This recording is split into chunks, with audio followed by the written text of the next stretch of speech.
I push it away from my face and look out the window, watching the sand dunes flip past. Anything's better than the hole. I can't go back to that place. I won't.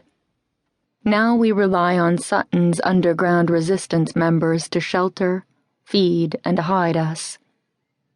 On occasions like this, we might almost get a break from living like animals if we can determine whether a possible safe house is actually safe.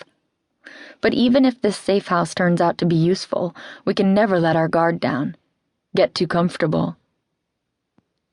The face of a former revolt member named Molly flashes through my memory as I grip the handle of the car door, turning my knuckles white. At 19, and only a year older than me, Molly survived being branded orange and living in the hole for 2 years on her own, only to be murdered in a safe house that wasn't secure. When one of her friends found us, he told us she had failed to clear one closet in the house, the only time she'd ever missed one, and was promptly shot by a guard hiding inside. So despite riding in a car with beautiful and soft upholstery, snuggling up to Cole, I cannot become complacent. Complacency can get you killed.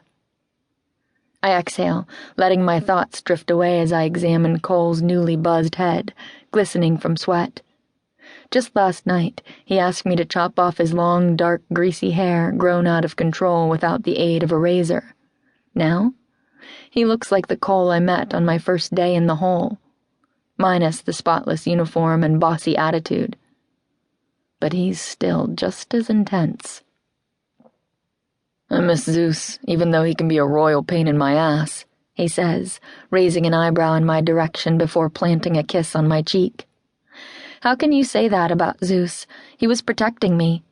I miss him, but it'll be good for us to be alone without any interruptions, don't you think? Cole chuckles and squeezes my leg again, quickly taking a moment to look me over. What's so funny? I just pictured him sitting next to our bed, resting his head on the mattress, with his head cocked, staring at us. He leans back into his seat with that mouth-watering dimple dented in his cheek. I feel my face warm. My mind replays the night before, when Zeus interrupted us by licking Cole's back in the middle of a highly charged makeout session. Yes, time alone will be good. I laugh to myself. I give Cole a coy smile, but he doesn't notice. He's turned his attention back to the road. After a check of the rearview mirror, his lips seal into a thin line. He squints to get a better look and tightens his grip on the steering wheel. Damn it. His body tenses. We've got company. The hair on my neck rises. What? I glance behind us. A fast-moving, sleek black vehicle trails a mile or so behind. One day I'll learn to trust my instincts. I knew this was too good to last.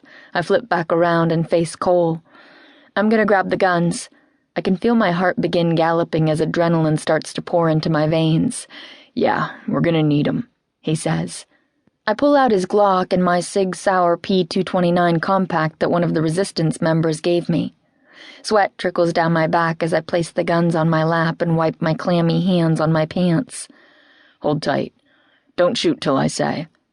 His voice is low and calm, but his rigid posture tells me he is just as nervous as me. Fear makes us better fighters, Keegan used to say. Get ready. He checks the rear view again.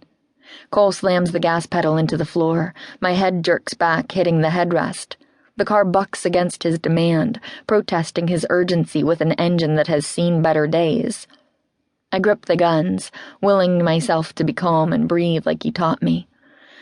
Here we go. Cole clenches his jaw. Crap. What? I glance over my shoulder again. They're gaining on us. He unbuckles his seatbelt.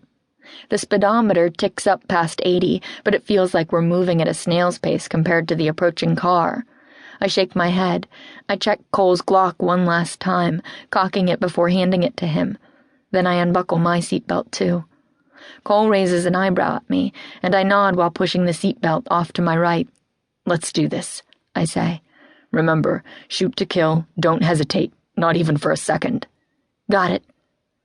I scan my own hand, wrapped around my two-toned silver and black Sig. I double-check the extra magazines I have strapped around my waist. It amazes me that just before he died, Keegan showed me how to use a gun. Now he's gone, and handling guns feels like second